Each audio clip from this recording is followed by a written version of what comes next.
Justin Trudeau began the election campaign with a head start. His presence for 18 months during the pandemic all but shut out the opposition leaders on the national stage. He's just better known than his political rivals. I'm asking you to stand with us. Vote for real, ambitious leadership. It shows in polling by Ipsos. As the election kicked off, Trudeau was seen as the best candidate for Prime Minister by 39% of Canadians, well ahead of Conservative leader Erin O'Toole at 25% and Jagmeet Singh at 23%. Compared with voter intentions, Trudeau runs slightly ahead of his party, as does Singh.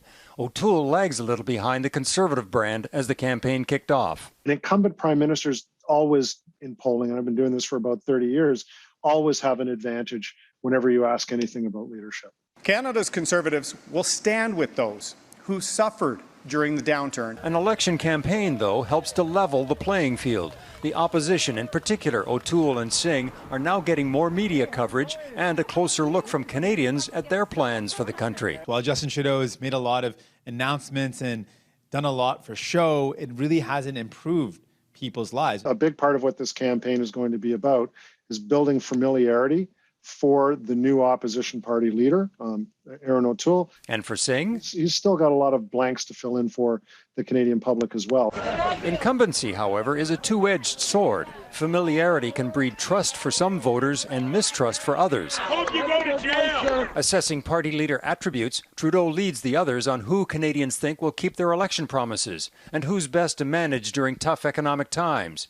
But he also leads as the party leader more Canadians think has a hidden agenda and the one who will say anything to get elected. NDP! NDP! So the opposition chips away at the front-runner. Has he done anything? He's been in power for 6 years. If the numbers don't move during the course of the campaign, then the opposition parties haven't done their job. It is a steep climb for opposition leaders who've been largely sidelined by the pandemic to present themselves and their platforms.